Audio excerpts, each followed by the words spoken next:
I've only been doing YouTube for about 2 years, with a grand total of 17 videos on my channel.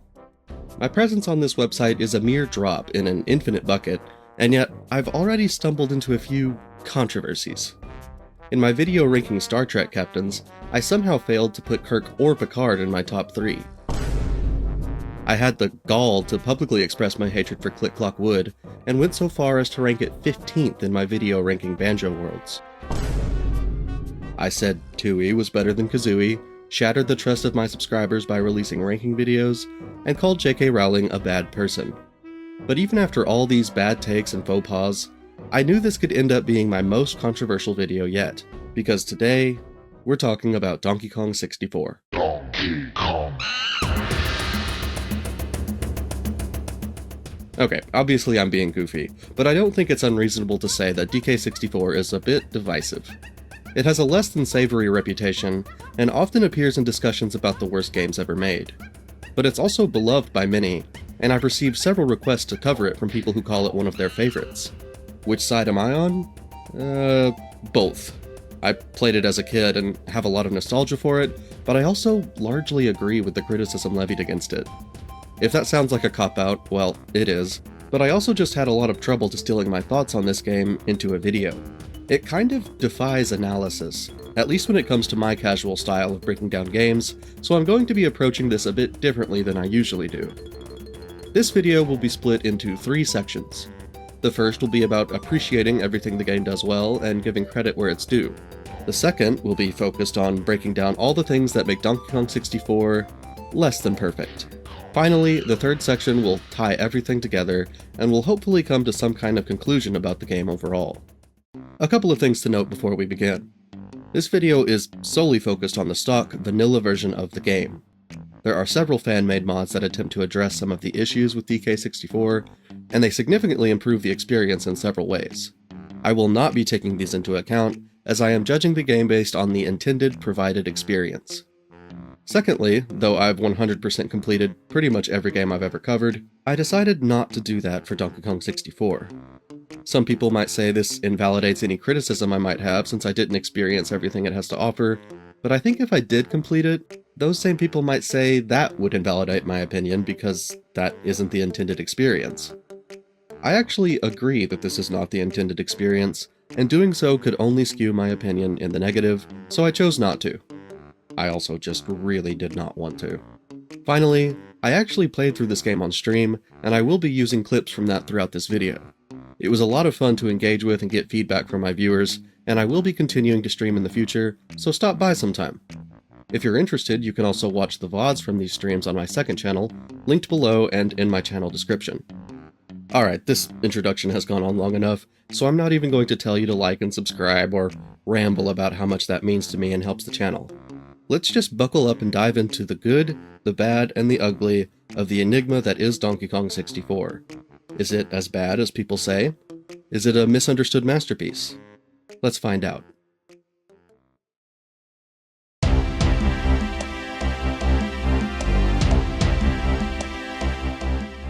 Let's get the obvious out of the way. This game was made by Rareware, who were responsible for some of the greatest games ever made. They gave us Donkey Kong Country and Banjo-Kazooie, and that talent is reflected in Donkey Kong 64 as well. This game is actually really impressive in a lot of ways, and I don't want to gloss over them. Unsurprisingly, presentation is off the charts, and the game opens with a music video introducing the... What am I doing? You know what the DK rap is. Here we go. Performance for you. If you know the words, you can join in too. Odds are you've heard it even if you didn't know this game exists. It's achieved a meme status so legendary that it's impossible to actually evaluate it, but if I did, I'd say it's bad. The rhythm is stilted, the lyrics are brain dead, the animations are awkward, and all of that is what makes it so charming and endlessly iconic. Where else would you get a line like this? Pick up a folder with relative ease. You just can't argue with the impact this song has had. It's also mean to Lanky Kong, which is based, and it calls Chunky one hell of a guy, which is true. But if you've never played this game, you might be wondering, who the hell is Chunky? Well, Donkey Kong 64's biggest claim to fame is probably its 5 playable characters, each of which have their own moves and collectibles. We'll be talking a lot about this system in the next section, but for now, let's just appreciate this accomplishment. Even these days, it's rare to get more than 1 or 2 playable characters in a game like this, and it's really impressive that they were able to do this on a 64 game.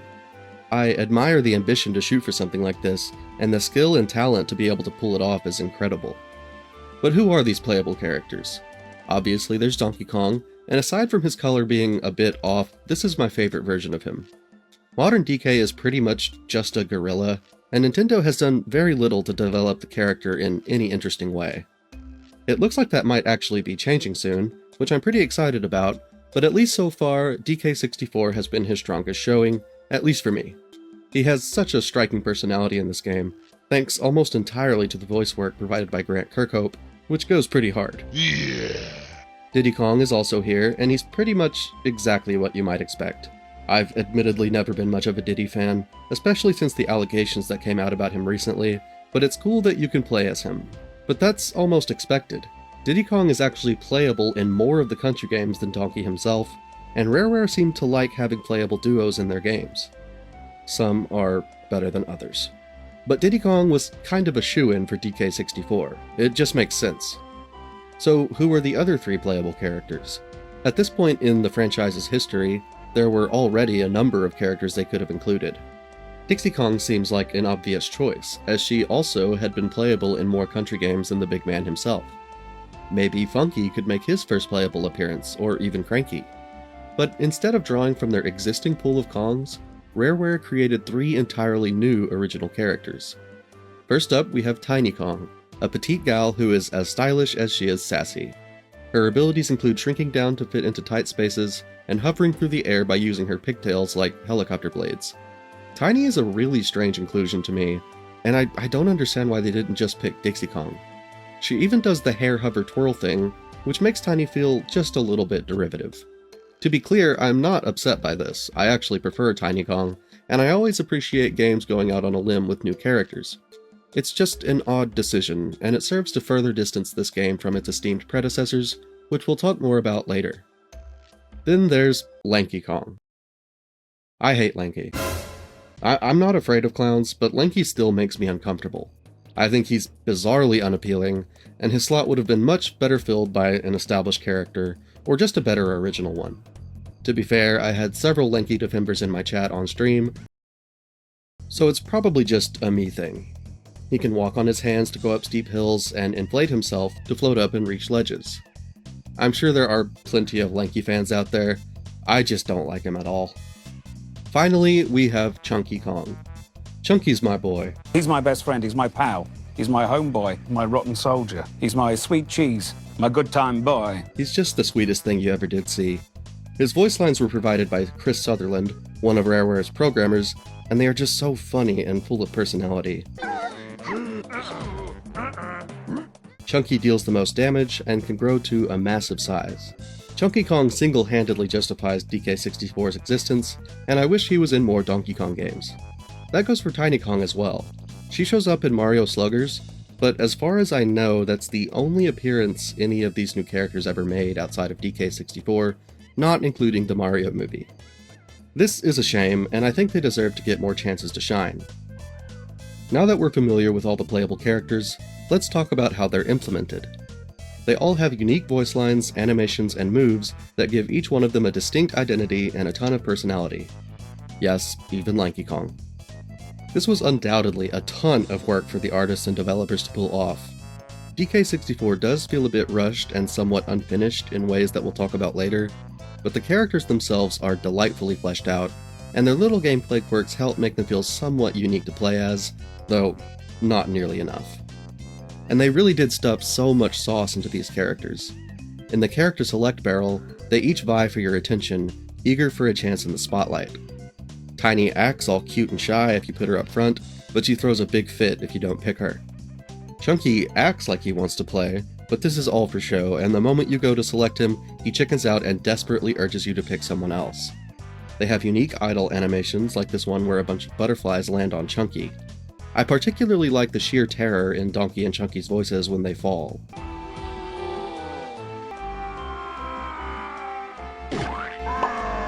There are lots of funny moments in this game, like when Lanky faints at the sight of a big fish, or when Chunky tries to placate one of the bosses by bowing down and worshipping it.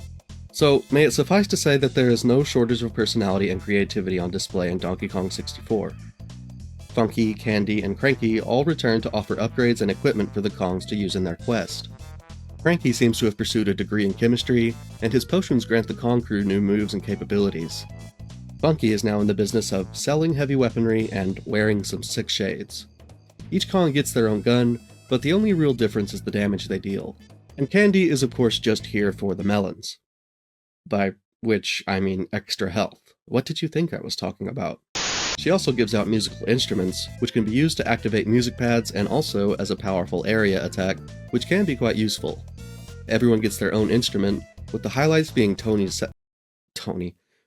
saxophone, and of course Chunky's triangle. That's the cutest fucking thing I've ever seen in my entire life. The story sees King K. Rool returning as the main villain. He's brought a giant ship equipped with a mega laser, with which he intends to destroy DK Island completely. Unfortunately, his Kremlin goons are ridiculous cretins and crash the ship immediately, causing the mega laser to break down. K. Rool steals DK's bananas and kidnaps his friends to buy time while his minions fix the laser. This is all pretty cool, and K. Rool even has full voice acting. I want you to do everything in your power to keep Donkey Kong distracted. But I do miss the goofy pirate version of K. Rool. He just isn't as fun in this one if you ask me. Pirates are like my favorite thing. I'm never gonna like it if you de-piratize something. The game's soundtrack is provided once again by Grant Kirkhope, and I'll be real, it's not his best work in my opinion. DK64's music is a bit generic and forgettable when compared to his work on Banjo-Kazooie and Tooie, and especially when held up to the music from previous Donkey Kong games. But that's probably mostly a personal opinion, and even I have to admit there are a couple of fantastic tracks. DK Isle might be my favorite Grant Kirkhope song. And I want to give credit to Kirkhope once again for the sheer amount of work he must have done making different versions of each level theme for all the sub-areas and minigames. There's probably 5 or 6 different variants of each world's music, which is really impressive and speaks to Kirkhope's creativity and skill. I'm sure this is many people's favorite Kirkhope soundtrack, it just isn't mine. Alright, so that was a not-so-brief overview of DK64's style and setup, so let's talk about playing it. You start out with just Donkey Kong, and over the first few levels you free his friends and expand your roster. This is a great way to introduce players to the multiple playable characters and ease you into the gameplay loop, which can be a bit overwhelming. Donkey Kong 64 is a collectathon in the same style as Banjo-Kazooie, with the collecting being turned up to 3,821. Golden bananas are the primary collectible, and they're analogous to Jiggies from Banjo or Stars from Mario 64. You use them to unlock new worlds, and there are a ton of them. Each world has 5 golden bananas for each Kong, for a total of 25. There are 201 of these overall. For context, Banjo-Kazooie and Banjo-Tooie have a total of 180 Jiggies combined. Golden bananas are tied to a fairly wide assortment of challenges, including puzzles, minigames, and combat. Some are better than others, but you're only required to collect 100 to beat the game, so you have quite a bit of leeway to skip bananas if you don't like them. But golden bananas are barely the tip of DK64's collectible iceberg. Every Kong also has 100 color-coded regular bananas to collect in each world. These are required to open boss doors. Yeah, this is obscene.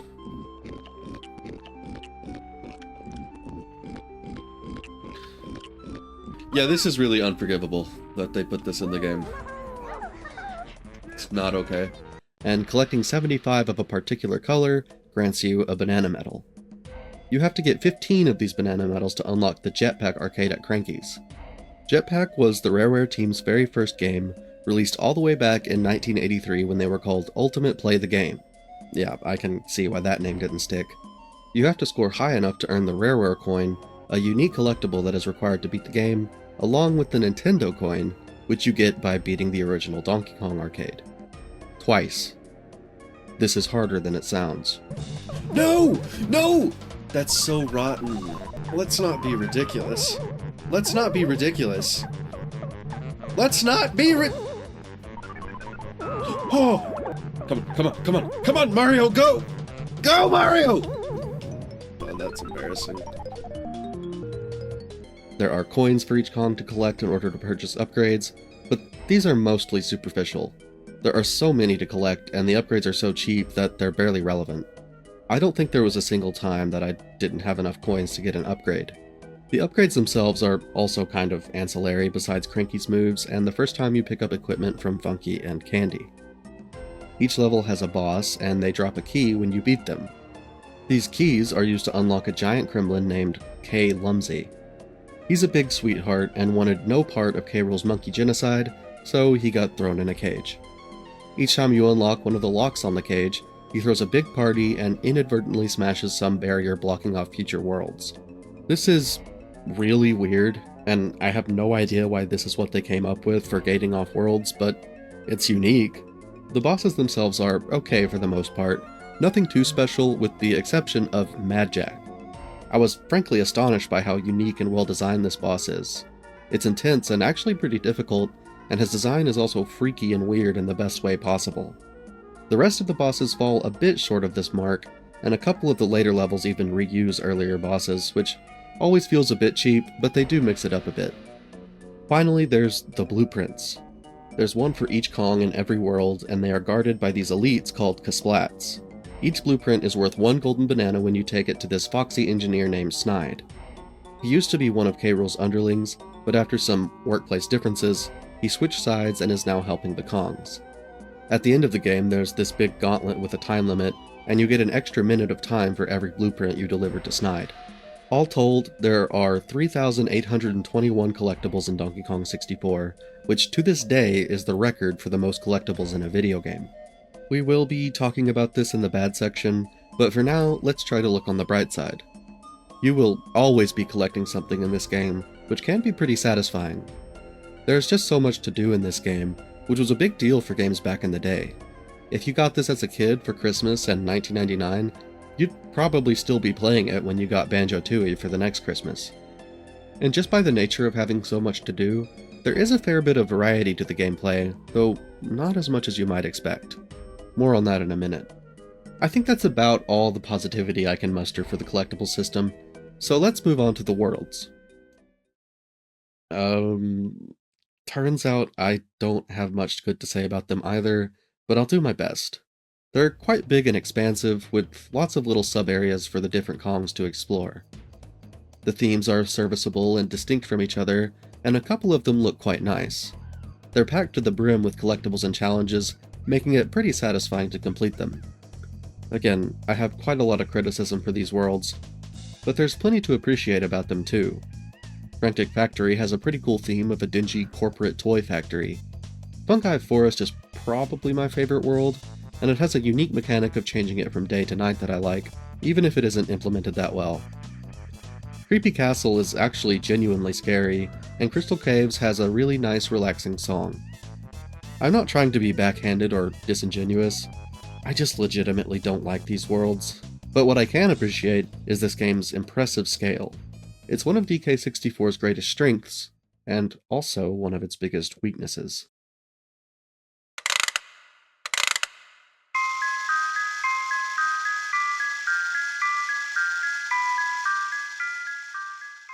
DK64 has a lot of flaws. I don't think even its most ardent defenders would deny this. Pretty much everything I've praised so far has a little asterisk by it. That doesn't take away the good things it does, it's just that this game has a habit of shooting itself in the foot. Let's start with DK64's most identifiable feature, the 5 playable characters. This could have been such an awesome system if it was designed well, but it just isn't. In fact, it's implemented about as poorly as it could have been. You can only switch Kongs at these tag barrels, and they're actually pretty sparse and often in inconvenient locations. On multiple levels, there's no tag barrel anywhere near the beginning of the level, which can be pretty annoying. There is a hack that lets you change Kongs anywhere, which is an improvement, make no mistake, but it only serves to highlight the main problem with these characters. They're all the same.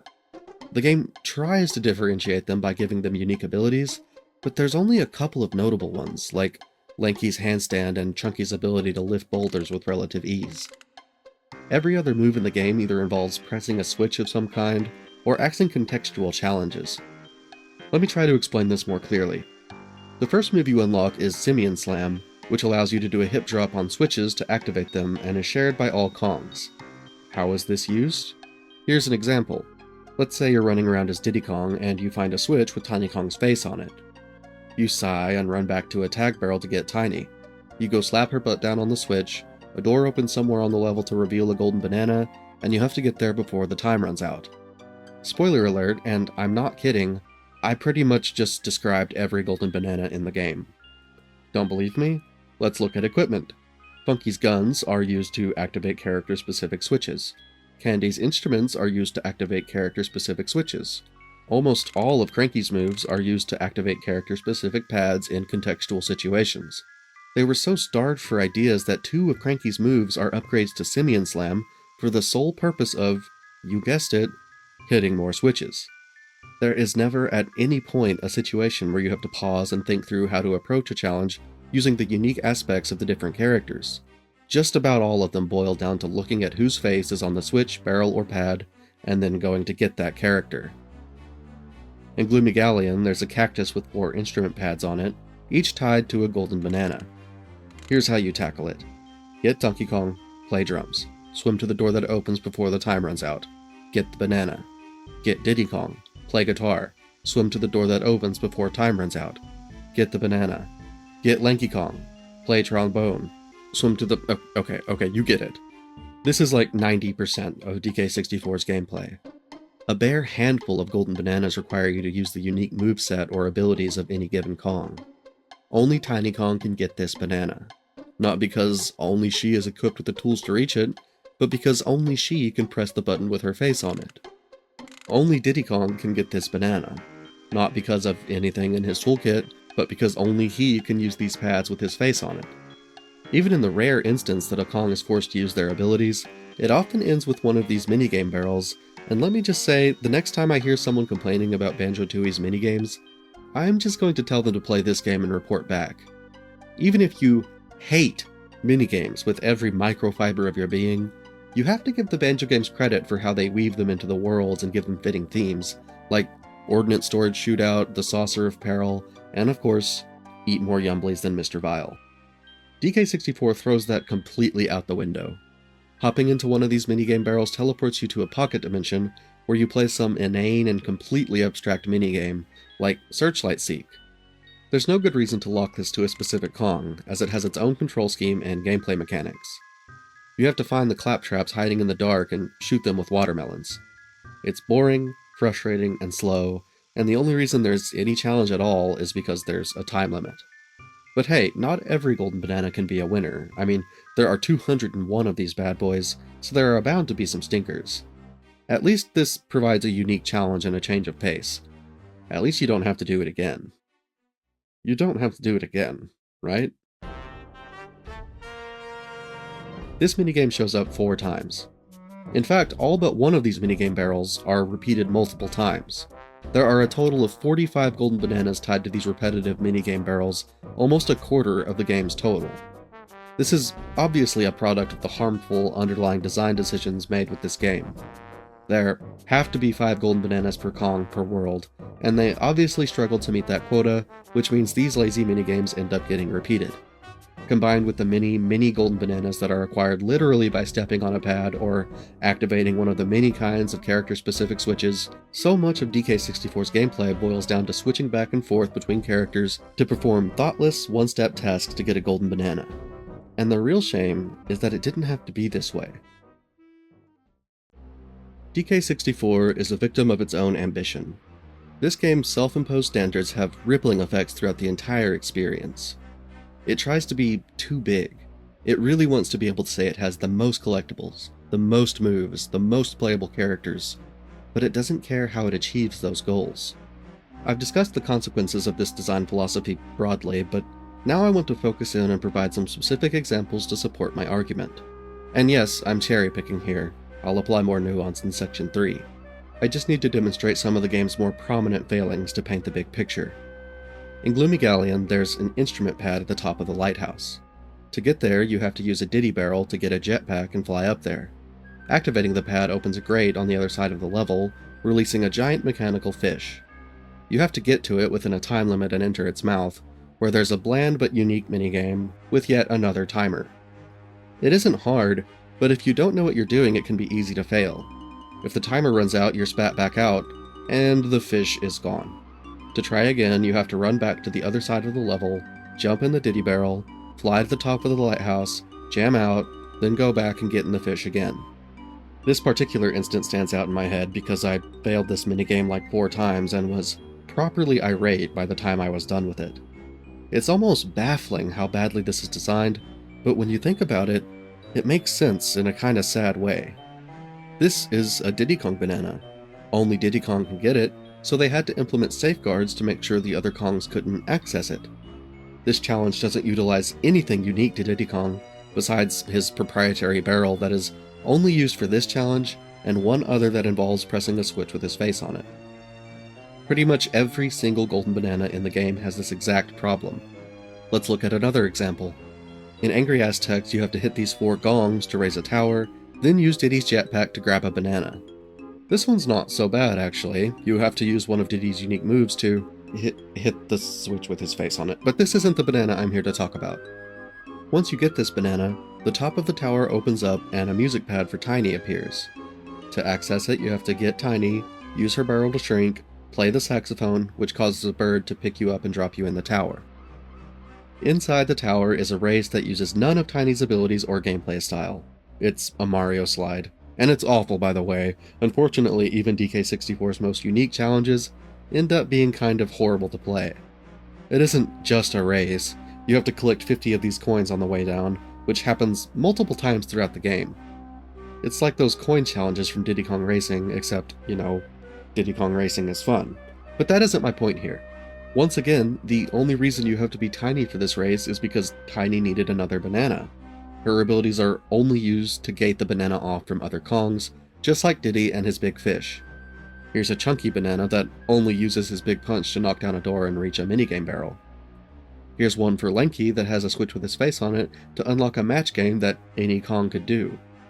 I'm going in circles a bit here, but I think it is the biggest problem DK64 has. It doesn't feel like you're playing as different characters. It's just a formality to access these very redundant and uninspired challenges. I feel like this whole game is a macrocosm of the issue I have with banjo transformations. And like I said a moment ago, it didn't have to be this way. There didn't have to be 200 bananas in this game, and most of all, they didn't have to be locked to specific Kongs. They could have given players the freedom to tackle challenges with their favorite Kong. I would personally have a much better time if I could just be chunky the whole time. But the game would also just be better with more open-ended gameplay. If you can't come up with 200 fun and unique challenges, don't try. Make 100 and make them good. Focus on making the different characters stand out, and let players tackle the worlds the way they want. If you give the Kongs more diverse and developed movesets, you can still implement challenges for specific Kongs. You can do it naturally through gameplay, instead of stuffing your game full of character lock switches and generic challenges behind them. But unfortunately, that's what the vast majority of Golden Banana challenges are. I'm not going to talk too much about the other collectibles. It is really annoying to have to walk past bananas and coins and blueprints when you aren't the right character, but with these smaller collectibles, you can pretty much get all you need just by getting them as you go. I definitely think consolidating these into collectibles for all the Kongs would have helped make the game feel more streamlined and fun to play, but this isn't nearly as much of a problem as the Golden Bananas. Long story short, a lot of my problems with this game stem from really bad decisions the developers made on the ground floor, and that shows in pretty much every element of this game, not just the Golden Bananas. DK64's worlds had to be huge, given the amount of collectibles that are stuffed in each one. I like big worlds, and I even praised Banjo-Tooie for the scale of its levels. That being said, I do not like DK64's levels, not because of their size, but because of how they achieve that size. These levels are so disjointed and messy. Most of them consist of 1 or 2 sizable areas connected by tunnels. There are lots and lots of tunnels in this game. I don't know if this was due to technical limitations or just creative decisions, but the segmented nature of the levels makes them A, really easy to get lost in, and B, really, really boring. Frantic Factory has a great theme and a couple of cool rooms, but most of the level is just these ugly maze-like tunnels. Fungi Forest, probably my favorite level in the game, and it too has some fantastic visuals, but it also is just a bunch of closed off little areas connected by tunnels. The levels that don't have a bunch of spaghetti tunnels connecting everything are instead made up of lots of little sub-areas, often locked behind character switches, which makes everything feel so clunky and mishmashed together. In Angry Aztecs, there is a temple that every Kong can enter except Donkey Kong. Instead of the door just staying open, it closes every time you leave it, and there's no tag barrel inside, so you have to go tag out, find the right switch, and open it again every time you want to go in with a different Kong. All of this is presumably to keep Donkey Kong out, even though there's absolutely no reason to do that. Gloomy Galleon is comprised of 2 giant water areas connected by a tunnel, and multiple challenges require you to go back and forth between them and even change the water level. DK64's level design is just bizarre and unwieldy, and it makes navigation a nightmare. Again, the levels only have to be this big because all the Kongs needed 200 collectibles each. It's just another example of Donkey Kong 64 trying to be the biggest game ever at any price. It's the ultimate case of quantity over quality, and it unfortunately destroys a lot of the potential this game might have had. To wrap up this section of the video, I want to quickly discuss something a bit more general and subjective, and that's that I think DK64 has a bit of an identity problem. It is, in all intents and purposes, a banjo game. It's a banjo game with Donkey Kong characters, and it ends up being the worst of both worlds. It doesn't have the diverse and incredibly fun gameplay and tight, well-realized worlds of Banjo, and it doesn't have the incredible style and beauty of previous Donkey Kong games. When this game released, Donkey Kong already had a well-established franchise identity, and 64 captures none of that. It's generic and flat and bland. The level's themes are neither as stunning as Donkey Kong Country's or as fun as Banjo's. Even the music falls short. It just sounds like banjo music, but not as good. It doesn't try to be a Donkey Kong game, and it isn't good at being a banjo game. I'm not going to spend too long on this because I prefer not to just compare games to other things. I'm just trying to highlight that sometimes DK64 feels a bit sauceless. It doesn't preserve the things that made Donkey Kong such an iconic and vibrant franchise, and it fails to adapt the things that made Banjo so much fun. It's like the forgotten middle child of Rareware, trying to imitate its older siblings and losing itself in the process.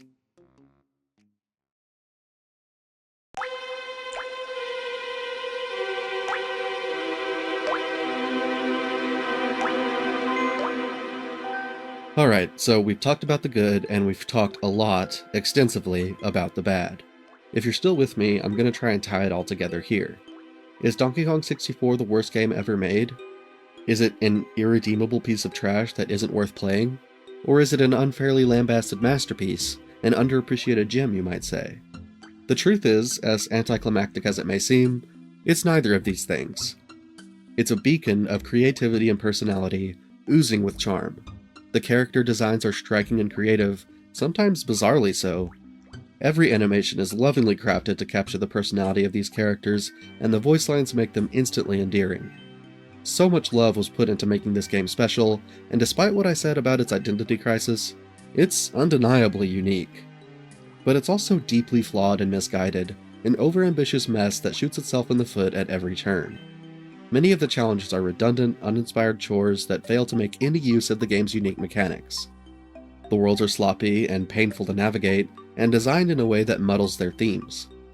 Donkey Kong 64 is a game that fails and succeeds with equal passion. It's a paradox of triumphs and shortcomings. It shoots for the moon and gets stuck in an awkward orbit between heavenly bodies. And there's something to be said about that. I truly respect the ambition of what Rareware tried to pull off here. There are some really unique ideas here, buried under all the color-coded collectibles and clunk, and you can tell that they really tried to make it a big, fun experience. They definitely succeeded on the big part. This game has its own zip code. But let's not be ridiculous here, this game is fun too. I had a fantastic time playing it on stream, thanks in large part to banter with the chat, yes, but I also have to say that I did enjoy playing Donkey Kong 64. If you go in knowing what to expect and just forgive this game for what it makes you do sometimes, you can have a great time picking up bananas and killing enemies with saxophone solos and jumping off cliffs to hear Chunky scream. Sorry, Chunky, you're just so cute when you're terrified. This is one of those games that you just have to accept what it is and enjoy it where you can. Is it perfect? No. But it also isn't awful. Most of the time. And as always, this should always go without saying, it all comes down to preference. That is the cop-out of cop-outs, I know, but it's true. Most of the people watching me play on stream were absolute DK64 lovers. They aren't blind to the game's flaws, but they love it for what it is, and they helped me see it that way too. If you were hoping this game would be a spirited defense of your favorite game, I'm sorry I couldn't do that. But I also refuse to be yet another voice piling on this game without any regard for its better aspects. People love this game. I've heard several people say they like it better than Banjo. I don't personally understand that, but there is a reason for it. There are lots of reasons for it, and I've spoken about them already. I think DK64's reputation has been sensationalized. People are more familiar with what the internet says about it than they are about what the game actually is. DK64 is overshadowed by its own infamy. My intention with this video was to take this game at face value and judge it based on its own merits, as free of bias and stigma as possible. If you take any one thing away from this video, let it be this. Donkey Kong 64 deserves respect, and you should play it yourself. You might just end up loving it. This video was a long time coming, and I'm sorry it's so late. I worked very hard on it, so if you're still here, indulge me for a moment. If you enjoyed this video at all, please leave a like and subscribe to the channel. I know it's annoying to hear people tell you that all the time, and it seems like such a small thing, but it helps immensely. If you watch my content regularly and you like it, consider becoming a channel member if you want to support me and get your name in the credits. I also have a Discord channel now. All are welcome, but Great Fairy members do get their own little VIP channel, so there's that. But most of all and above all else, thank you for watching. I hope you found this video entertaining and maybe learned something. Let me know what you think in the comments.